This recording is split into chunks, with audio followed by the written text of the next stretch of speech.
Government భూమిలో Google మ్యాప్లో చూడండి 552 బాగా 552 సర్వే నెంబర్లు కళ్యాణ మండపం కట్టినాడు సౌత్లో.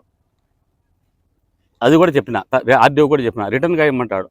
మేము మా సొంత భూమినే కాపాడుకోలేక వార్నింగ్లు ఇస్తున్నాడు. సిగ్నల్ నా ఇంటి మీదకి మనసులో పంపించేది.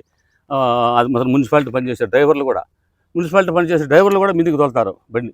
మేము చాలా జాగ్రత్తగా బతున్నాం.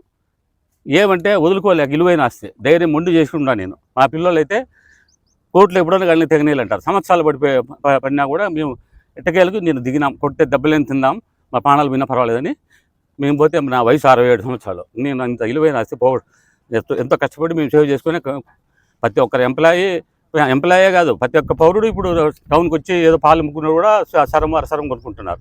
మా భూమికి వాల్యూ వచ్చిందండి. రింగ్ రోడ్లో 2011లో వచ్చింది. నేను కొనింది 2006.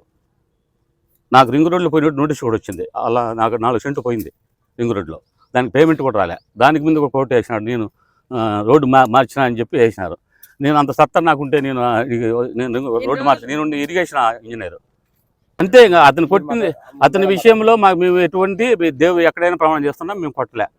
అతని దగ్గర నుంచి తప్పించుకునేదానికి మేము ప్రయత్నం చేసినాం. శ్రీకాంత్ రెడ్డిని నమ్మసార్లు కలిసిన, మిథున్ రెడ్డిని కలిసిన, న్యాయం జరగలేదు. ఇప్పుడు రాంప్రసాద్ని కూడా కలిసిన. ఆయన చెప్తాడు, తహసీల్దార్కి చెప్తాడు, ఆర్డీఓకి చెప్తాడు, పని చేయరు. సబ్డీనే చేయలే. ఆర్డీఓకి కూడా అడిగినా ఇది 552 కట్టినాడు చూడండి సార్ అంటే, నువ్వు రిటర్న్గా ఇయ్యి అంటే రిటర్న్గా ఇచ్చినా మీరు ఏం చేయలే, నాదే సబ్డివిజన్ చేయమని తహసీల్దార్ పంపిస్తే కూడా ఆర్డీఓ గారు చేయలే. ఇంకా నాకంత పవర్ ఉంటే మంత్రి నాకంత పవర్ ఉంటే అంత చేస్తాం. ఇప్పుడు మేము ధైర్యంగా ఏమైతే అది కానీ దిగి కట్టుకుంటున్నాం.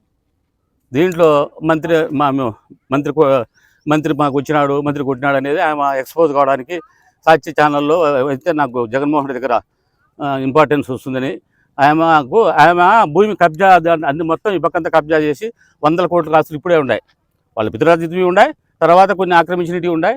అన్నీ కలిపి ఆమె ఏకంగా ఎమ్మెల్యే పదవి కావాలని అవసరమైతే శ్రీకాంత్ రెడ్డిని పక్కకు దోసైనా రావాలనే ఉద్దేశంతో అవుట్ రైట్గా ఆమె చూస్తుంది. అతనన్నా ఒకసారి వాళ్ళది అమ్మినాని అని కనికరం చెప్తాడు. ఆయన అవుట్ రైట్గా లేదు, మీరు మమ్మల్ని కాదని మీరు బతకలేరంటుంది.